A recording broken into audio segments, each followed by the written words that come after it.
In the early 90s, people wrote about what it would mean to take PBL into different settings. I think people started doing that earlier than the 90s, but that's when you first start to see pieces like the Savory and Duffy piece in 95. And as you start to spread into different areas, there's a real open question of where's the home for this work?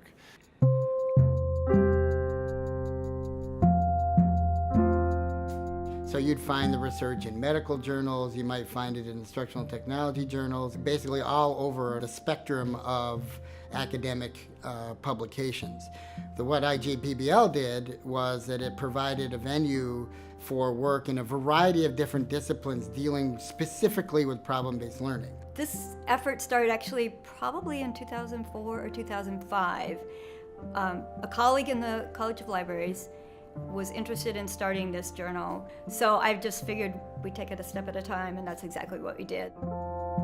The reason that it's important is that it was the first journal to start to ask the question, what if we provided a place for people to publish their research and their scholarly ideas about problem-based learning specifically that would cross into a number of disciplines? I've sent work to IJPBL, and they've said this fits really well with us, whether it be me looking at areas of history and social studies and how you incorporate problem-based learning into that, to science, to the use of technology, to a wide variety of different topics that I'm exploring. IJPBL is based on the constructivist approach, student-based approach to learning, inquiry-based, case-based learning, all these topics or concepts in teaching and learning that I am passionate about. When we have journals, they tend to be somewhat siloed based on the disciplines, and the interdisciplinary nature of IJPBL is sort of breaking down many of those silos. And really digging down into some of the really particular things that go with it, and then getting a really nice broad base of it because it can go across so many disciplines.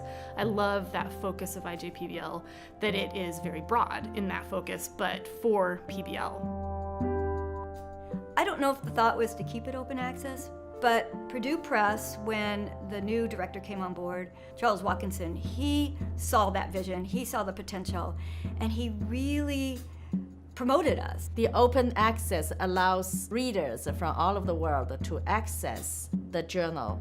We work in the higher institution, so we are lucky we have the library systems. But think about those people who don't work in the school system. The easiest way to start searching is you do a little Google search before you go into the university databases and stuff. So it will pop up there, and every time you search for problem-based learning topics or keywords, you'll find it there. And I think it's wonderful to have a journal that's open access. When you look at the nature of that work, who's doing it, it's often folks who are at state-funded universities. A lot of the research comes from national organizations, federally funded grant organizations, and that's based on tax dollars. So if the people are paying for these things, whether it's my salary or a grant I got from their tax dollars, I think they should fundamentally have access to that material. Open access for IJPBL is one of the critical components of the journal. We are an international journal, and without open access, we wouldn't be able to reach such a wide-ranging audience. We have downloads reflected from every country in which there's a higher ed institution. Some people are on the wrong side of a paywall with certain journals, and they don't have access to that research. When you open up that access, I think it leads to additional opportunities for citation, for collaboration, for communication across some of those disciplinary divides. IJPBL is in its 10th year, and so the open access part of IJPBL I think has become somewhat of a model for how other journals should actually be doing open access. So I really saw IJPBL as being one of the first journals that really considered themselves open access that was really rigorous. I know the founding editor and the current editors and the advisory board and all the people who publish in it as well, they really want it to stay open. They want access, and they want other people to have access. And so I think it is a growing journal, and it's really exciting to see that it's growing. And so I think the future for it looks really bright. My thought is, our hope is that the reach will be broader. as we go forward. It's really established now. I mean, it really did take a good 8 years to get there. And I think that it's a one-stop shop to find high-quality articles based on problem-based learning and project-based learning. Every time that I needed to write a piece of research or reference something, I would find the answers that I wanted in the journal. I think we're going to get indexed in some of the highest quality indexes in order for another metric to show what kind of impact IJPBL is actually having. We're doing very little editor rejects now because the quality of the articles is so good.